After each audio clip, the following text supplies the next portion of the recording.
할렐루야. 오늘 말씀은 이제 그리스도 안에서 참된 자유, 그 자유를 누리고자 하는 사람은 어떻게 해야 되는가 하고 하는 부분에 대한 것입니다. 지금까지 갈라디아서 말씀은 이제 가만히 들어온 유대인 중에 예수를 믿는 그런 사람들이 잘못된 복음을 전함으로 갈라디아 교인들을 혼돈스럽게 했던 그런 내용입니다. 오늘날도 교회 안에 이상한 복음을 가지고 와서 잘못된 메시지를 가지고 사람들을 헷갈리게 하고 혼돈하게 하는 그러한 많은 이단들이 있는 것을 우리가 알고 있습니다. 그러한 그 이단들은 어떠한 부분들을 노리냐면은 교회에서 잘 다루지 않았던 어떤 부분들을 노려서 사람들로 하여금 처음 듣는 얘기다 해가지고 거기 가서 배우게 하고 이쪽으로 나와서 배우자 이러면서 사람들을 끌어내는 것이죠. 그래서 교회가 어려워지고 또 성도들이 또 많이 흔들리고 이러한 일들이 오늘날도 계속해서 일어나고 있습니다. 특별히 시드니에서도요, 신천지 같은 이러한 사람들이 와서 2019년인가요? 그때 약 300명 이상의 신천지 훈련을 받았어요. 그래가지고 이 사람들이 파송이 되었는데 아마 큰 교회들 같은 경우는 신천지나 이런 그 사람들이요 분명히 그 교회에 숨어 있을 겁니다. 그래서 거기에서 계속 노려보면서 누구를 포섭할까, 어떤 사람들에게 이 메시지를 전할 수 있을까 기회만 노리고 있을 것이고, 또 그들이 잠잠히 기다리면서 이제 큰 교회들은 이 뭡니까 점점 이제 집사, 안수 집사, 장로 이렇게 갈 텐데 자기들이 어느 위치에 갈 때까지 절대 자신을 드러내지 않고 그 일을 계속해서 수행하는 그런 일들을 하는 그런 작전을 가지고서 있는 그런 사람들도 있습니다. 저희 교회 맨 처음에 2011년인가요? 2012년인가 11년에 그런 사람 왔었어요. 신천지가. 그래서 교인도 없는데 여기를 와가지고 그래서 뭐 이런 것 저런 거 이렇게 뭐 굉장히 열심히 있는 것처럼 그렇게 하는데 뭔가 좀 이상한 거예요. 그래가지고 그분 집을 신방을 갔었습니다. 신방을 갔더니 뭐 신학책도 있고 막 이런 게 있더라고요. 그런데 신학교를 다녔다는 거예요. 그래서 그러냐고. 그런데 나중에 보니까 얼마 후에 곧바로 이분이 이제 나타나는데 신천지였던 거예요. 그런데 연기를 좀 하더라고요. 연기를. 어디가 아픈데 내가 기도해 줬더니 막 낫다고 뭐 이러면서 막 감사하다고 막 이러면서 굉장히 막 열심히 있는 것처럼 좀 연기를 하다가 나중에 이제 어찌어찌해서 이분이 어디에서 뭐를 했는지 알게 됐어요. 다른 곳에서 있다가 우리 교회로 정탐하러 왔던 것 같아요. 이런 사람들로 인해서 막 교인들이 이제 막 흔들립니다. 그런 사람들이 가까이 와가지고 계속 친하게 해주고 먹을 거 갖다 주고 엄청 친하게 하다가 그 다음에 야 우리 성경 공부해보자. 성경 공부하자. 어디 누구 저 바깥에 무슨 뭐 선교사가 왔다. 그런데 잠깐 있다가 갈 건데 그런 그 사람이 아주 귀하니까 이 사람 만나러 가보자. 그랬다가 거기서 몇 번 가면은 이제 아주 더 훌륭한 분이 있는데 그분이 오신다더라. 이런 식으로 해가지고 사람들을 계속 더 가까이 가게 해놓고 그래서 자기들이 어떠한 이 논리나 성경의 어떤 이론들을 가지고서 계속 교육을 시키다 보면은 사람들이 자기도 모르게 빠지게 되는. 그래서 어느덧 보면은 이미 많이 들어가 있는 그런 상태. 그런데 교회에다가는 절대 알리지 않아요. 사단은요. 너하고 나하고만 비밀이다.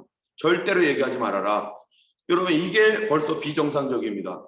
교회에서 목회자가 있고 영적 리더로서 하나님께서 목자로 세웠는데 목사님 모르게 다른 교회나 다른 성경 공부나 이런 것을 갈 때는 이거는 도둑질을 당할 수 있는 가능성이 대단히 높습니다. 때문에 영적인 일에 대하여서 뭐 가정일이야 뭐 가정 안에서 해결한다지만 신앙적인 일에 대해서는 이 하나님께서 세운 목회자와 함께 반드시 상의해야 돼요. 어디서 뭐를 초청했다든지 어디에 무슨 성경 공부가 있다든지 무슨 집회가 있다든지 하면은 목회자와 상의하고서 여기에 같이 이렇게 조언을 구하고 그래야지 자기 혼자 이렇게 갔다가는요 잘못 가는 것들이 대단히 많기 때문에 오늘날에는 특별히 더 그런 것들이 많이 있습니다. 때문에 이제 이 흔들렸던 이 갈라디아 교회에게 다시 복음을 그래서 어제 이 4장에 보면은 이 뭐라고 했냐면 4장 19절에 나의 자녀들아 너희 속에 그리스도의 형상을 이루기까지 다시 너희를 위하여 해산하는 수고를 하노니 이렇게 말을 해요. 사도 바울이 갈라디아 교회를 개척할 때 얼마나 많은 수고를 했습니까? 심지어 돌에 맞기도 하고 여러 가지 어려움을 당하면서 사도 바울이 그 교회가 세워졌는데, 잠깐 다른 선교지로 가서 계속 순회하면서 선교하다 보니까 갈라디아 교회에 이 이상한 복음을 갖고 있는, 다른 복음을 갖고 있는 사람들이 와가지고 성도들을 무너뜨리고 다 이러는 거예요. 그러니까 사도 바울이 얼마나 마음이 괴롭겠어요. 내가 다시 수고한다 하면서 복음의 진리를 다시 그들에게 증거합니다. 여러분, 우리가 교회에서 성경 공부를 하지 않으면 이단에 넘어갈 가능성이 대단히 높습니다. 하나님 말씀을 몰라서 넘어가는 거예요. 때문에 교회에 다니는 모든 성도들이 정말로 하나님의 사람으로 온전해지려면은 하나님 말씀 공부를 같이 하고 말씀의 원리를 알아야 되고 말씀이 뭔지를 알아야 되는데, 어제도 우리가 성경 공부를 이제 영어 예배 식구들과 같이 하면서 처음 듣는 얘기들을 들은 거예요. 아, 그러냐고. 만약에 내가 이 얘기를 내가 몰랐더라면은 이 세상이 말하고 있는 이 말을 맞는 줄 알고 따라갔을 뻔했다고 하면서, 전혀 성경에 대하여 알지 못하면은 우리가 처음 듣는 이 말씀을 들어야 될 말씀을 듣지 못하면은 세상이 말해주는 것들이 옳은 줄 알고 따라갈 수밖에 없는 그러한 그 거짓들이 얼마나 많은지 모릅니다. 때문에 우리가 하나님 말씀을 모든 성도들은 반드시 같이 공부하고 알고 배우고, 이거를 게을리하는 것은 무지하게 되는 것인데, 사단은요 우리를 무지함으로 하나님 말씀을 모르게 하여서 그것을 타락하게 하고 이단에 빠지게 하는 경우가 얼마나 많습니까? 때문에 사도 바울이 다시 오직 믿음, 오직 성령, 오직 예수, 그것 이외에는 다른 방법이 없다는 것을, 오늘 다른 길이 없다는 것을 말씀하는 거예요. 특별히 오늘 전체 말씀에서는 이제 이 사도 바울이 이 갈라디아 교회가 무슨 문제가 있었냐면은 바로 이 율법주의자들이 와가지고 율법을 지키고 예수를 믿어야 된다. 율법도 지키고 예수도 믿어야 그래야지 구원받는 거지, 예수만 믿었다고 되는 게 아니다 라고 하는 것으로 율법을 지키라는 거예요. 그게 뭡니까? 할례를 행하라. 또 절기라든지 안식일이라든지 이런 거 다 지켜라. 정결례법 다 행하라. 그리고 예수를 믿어야 된다 라고 하는 것으로 사람들을 혼돈하게 해서 도대체 예수님이 왜 필요한지 모르게 흐리게 되는 것이었습니다. 그래서 이 오늘 본문의 2절에 보면, 보라 나 바울은 너희에게 말하노니 너희가 만일 할례를 받으면 그리스도께서 너희에게 뭐라고요? 아무 유익이 없느니라. 만약 할례를 받으면 너희에게 아무런 유익이 없다는 거예요. 왜요? 3절에 보니까 내가 할례를 받는 각 사람에게 다시 증언하노니, 지금 교회를 다니면서 할례 받는 사람이 생겼어요. 그는 율법 전체를 행할 의무를 가진 자라. 자, 이 할례를 받는다는 것은 뭐냐면 율법을 행하겠다라고 하는 맹세나 마찬가지입니다. 자, 그런데 율법을 행하겠다라고 하는 그 맹세가 어떤 율법입니까? 제사, 그 다음에 할례, 그리고 여러 가지 정결례법, 뭐 이런 것들.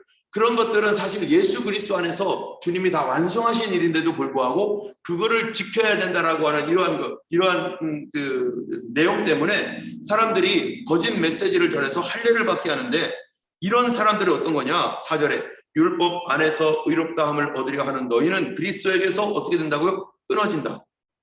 은혜에서 떨어진 자로다. 이미 그리스도께서 우리에게 은혜를 베푸셔서 우리가 하지 않아도 될 그 일들을 그리스도께서 다 행하셨고, 우리가 할 수 없는 일들을 그리스도께서 다 행하셔서 나를 대신하여 주님이 그 속죄를 다 이루시고 나를 구원하셨는데, 만약에 또 할례를 행하여서 이미 예수님이 끝내신 그 일을 그림자 같은 이 정결례법이라든지 또 제사를 지낸다면 그리스도가 소용이 없는 것이다. 그러면 그거는 그리스도에게서 끊어져 버리는 것이고 은혜에서 떨어진 사람이다. 5절에 우리가 성령으로 믿음을 따라 의의 소망을 기다리노니 그리스도 안에서는, 예수 안에서는 할례나 무할례가 뭐예요? 효력이 없으되 사랑으로서 역사하는 믿음뿐이니라. 7절에 너희가 다름질을 잘하더니 잘 믿어왔는데 도대체 누가 중간에서 너희를 막아서 진리를 순종하지 못하게 하더냐? 우리 처음 믿었던 그 진리 붙들어야 되는데 중간에 이상한 거 배워와가지고 삐져나갔다는 거예요. 우리가 믿는 우리들이 정말 조심해야 될 것은 중간에 이 잘못된 이 가르침으로 인해서 처음 믿었던 그 예수 그리스도의 순수한 믿음을 이탈해버리는 거. 그렇게 가는 사람들이 오늘날 얼마나 많은지 모릅니다. 그래서 이단교회가 생기는 거고 사이비가 생기는 거고 자유주의자들이 생기는 거고. 그래서 8절에 그 권면은 너희를 부르신 이에게서 난 것이 아니니라. 우리가 정말로 정신을 차리지 않으면 오늘 마지막 시대에 성경에 보면 뭐라고 하면 거짓 선지자들과 거짓 그리스도들이 많이 일어날 것이라고 이미 경고하고 있습니다. 그래서 예수님께서 마태복음 24장에는 제일 먼저 경고한 게 뭐냐면 사람의 미혹을 받지 않도록 주의하라. 이 사람들이 미혹한다는 거예요. 어떤 사람들이요? false prophet, 거짓 선지자, 거짓 선지자들, 거짓 교사들, 거짓 가르치는 사람들, 이런 이단들이 사람들을 마지막 시대에 더 기승을 부려서 그리스도의 바른 복음에서 떠나게 한다는 것입니다. 그러므로 이러한 복음을 우리가 온전하게 지키고 붙들어야 되는데 12절에 이런 자들을 스스로 배워버려라. 더 이상 그들과 교제하기를 끊어라. 그들이 아무리 옆에서 잘해주고 뭐 했던 것들 다 뭐 때문이었어요? 그를 그리스도에게서 떨어지게 만들고자, 은혜에서 떨어진 사람 되게 하고자 인간적 정으로 잘해줬던 거죠. 이단들이요, 그 인간적 정을 통해서 사람들의 잘해줘가지고 예수님에게로 떨어져 나가면 그는 영원한 멸망으로 갈 수밖에 없을 텐데, 주님이 십자가로 우리의 이 그분의 피로 우리를 대속하셨는데 인간적 정으로 떨어뜨려 놓는다는 것은 영원한 멸망으로 가는 사기꾼인 거죠. 영적 사기꾼. 그러므로 우리 주변에 이런 이단들이 있는지, 혹시 다른 데서 우리 성경 공부를 하자는 둥, 여기 한번 와보라는 둥, 계속 이런 식으로, 여러분 그 사람이 정상적인 기독교인이라도요, 우리 교회로 와라, 우리 교회로 와라, 이런 사람 있잖아요. 이런 사람들은 이건 이 목회적 윤리 안에서도, 교회 윤리 안에서 잘못된 겁니다. 그 교회 잘 다니는 사람을 억지로 끌어다가 우리 교회 오게 한다든지, 우리 교회 잘 다니고 있는데 그 교회 끌어가려고 하는 이런 사람들이 얼마나 무지하고 얼마나 이 인격적으로, 이 영적으로 이 타락해가는 거죠. 하나님의 교회를 하나님이 세우기를 원하시는데 그쪽 교회에 잘 다니고 있는 사람들은 더 잘 다닐 수 있도록 도와줘야 되고, 혹시 흔들리고 있는 사람이라면은, 혹시 흔들리고 있어요, 목사님과 좋은 관계를 가질 수 있도록 조언을 해줘서 그 교회에 최선을 다해서 믿음 생활 잘할 수 있도록 도와줘야 되지. 뭐 한다고 해도 우리로 와, 이리로 와, 그러면은 우리 교회 입장에서는 어떻겠어요? 우리 교회 성도들 중에서도 흔들리는 사람들이 있을 거고, 어떨 때는 시험 걸리는 사람도 있을 텐데 저쪽에서 끌고 가라 하면 가라고 하겠습니까?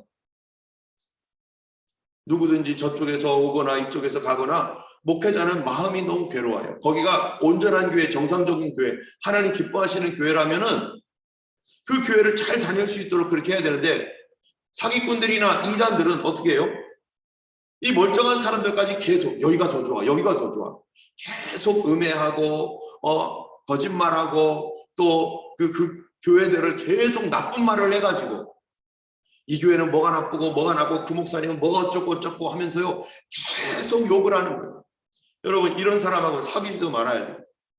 그런 식으로 계속 그러면은 이 사람이 흔들립니다. 그래서 여기도 안 오고 저기도 있지 못하게 되는 그런 수가 생기는 거예요. 때문에 우리 주변에서도 자꾸 이 주변에 있는 어떤 사람들이 뭐 그렇게 한다든지 하면은 의심스러운 눈으로 한번 봐야 됩니다. 13절에서부터는요, 새로운 주제인데요. 형제들아, 너희가 자유를 위하여 부르심을 입었으나 그러나 그 자유로 육체의 기회를 삼지 말고 오직 사랑으로 종노릇하라. 온 율법은 내 이웃 사랑하기를 내 자신같이 하라 하신 말씀에 이루었나니 만일 서로 물고 먹으면 피차 멸망할까 조심하라 하면서 16절에 내가 이르노니 너희는 성령을 따라 행하라. 그리하면 육체의 욕심을 이루지 아니하리라. 16절 말씀이 중요합니다. 여기 보면은 너희는 성령을 따라 행하라 라고 했어요. 여기서 너희는 누굽니까? 우리들이죠. 우리는 지금 뭐를 따라 행하려고 하는 거예요?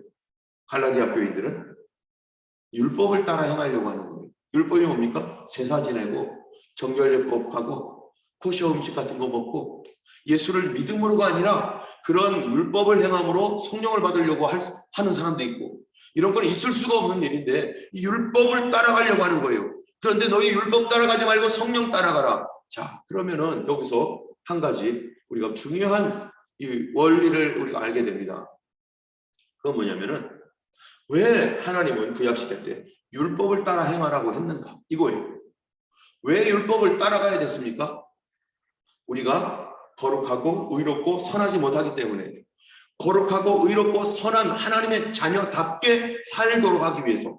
그것은 바로 출애굽기 19장에 있었던 것처럼 이스라엘 백성이 노예 생활하다가 이제는 이 출애굽을 해가지고 시내산에 와서 하나님 백성이 되는데, 그들은 아무런 법도 없었어요.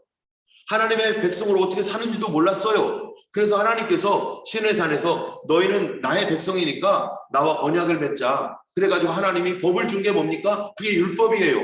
근데 율법은 왜 생겼다고요? 우리가 지난 갈라디아 3장에 보면은요, 범법함을 인하여 율법이 생겼다는 거예요. 사람들이 자꾸 죄를 짓는 거예요. 죄는 누가 짓습니까? 죄는 왜 짓습니까? 죄를 짓는 이유가 뭡니까? 탐심 때문에 짓는 것이고 탐욕 때문에 짓는 것이고, 우리 안에 거하는 이 죄가 나를, 이 타락된 내 마음이 자꾸 탐욕이 일어나서 죄를 짓는 거예요. 육신의 탐욕 때문에. 결국 율법이 온 이유는 내 육신을 제어하고 거룩하고 의롭고 선하게 살도록 하기 위해서 내 육신 때문에 온 거예요. 이 육신이 자꾸 죄를 지니까.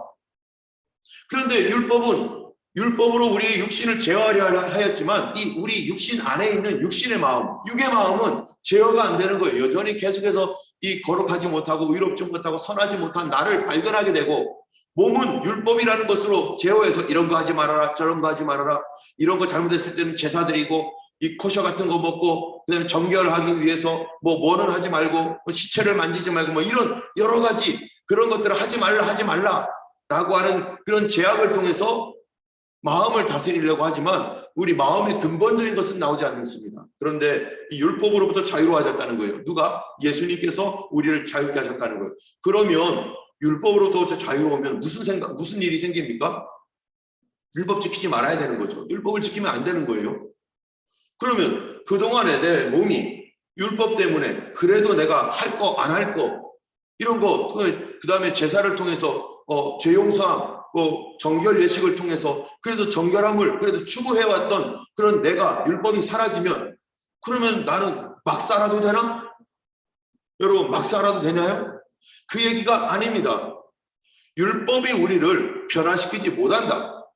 율법은 불완전한 것이다 라고 얘기하는 거예요. 그래서 율법이 우리가 안 되기 때문에 몽학선생, 초등선생이 되어서 우리를 그리스도께로 인도하는데, 그러면 율법 대신에 도대체 우리를 의롭고 거룩하고 선하게 만드는 게 도대체 뭐냐?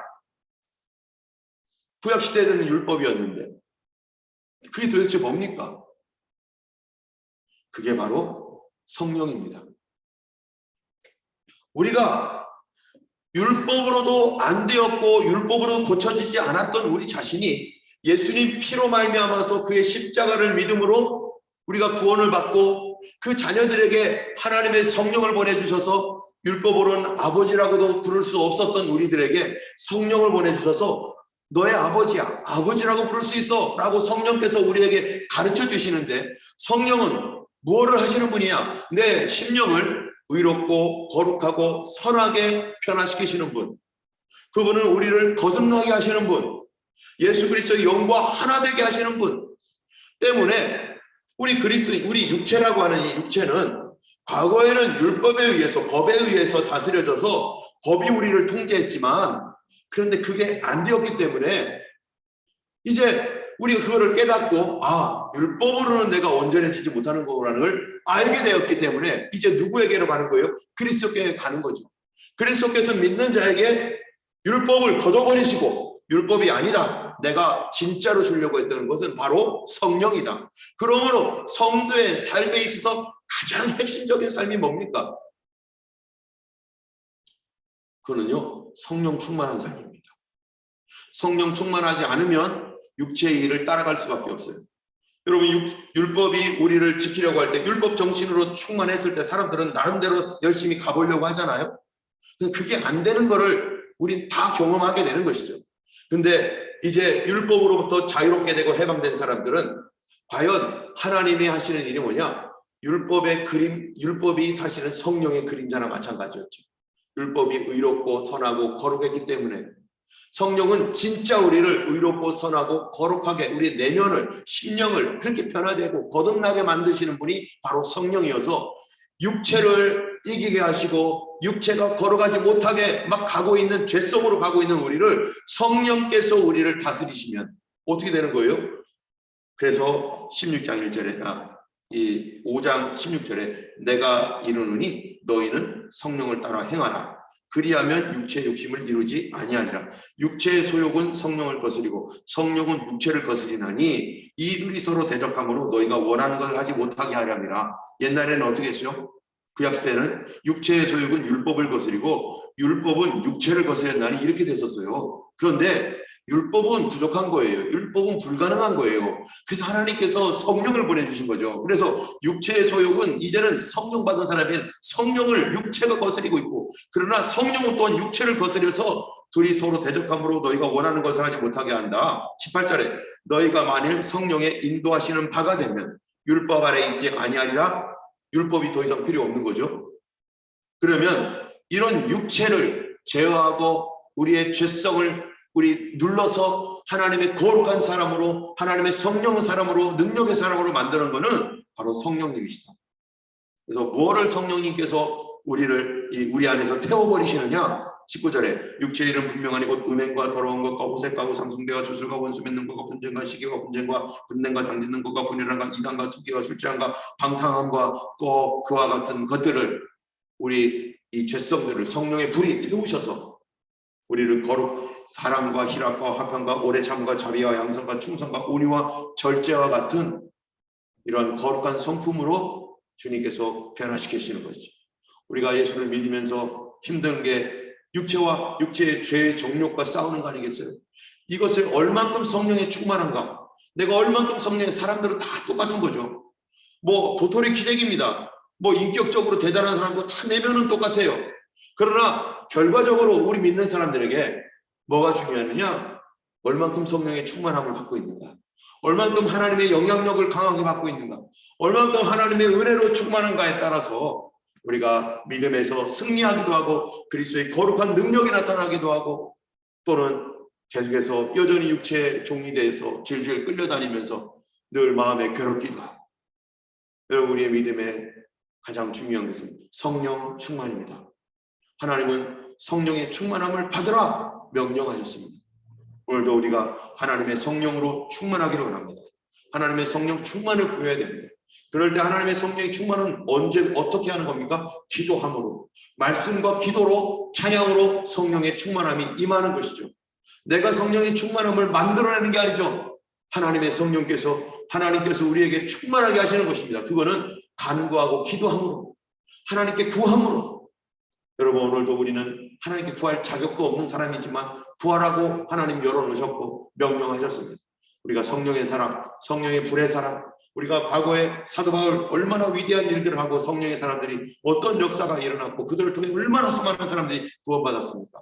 오늘도 성령 충만을 위해서 우리가 기도하고 성령 충만한 사람이 되어서 주님을 온전히 따라갈 수 있는 제자의 삶을 살기를 예수님의 이름으로 축원합니다.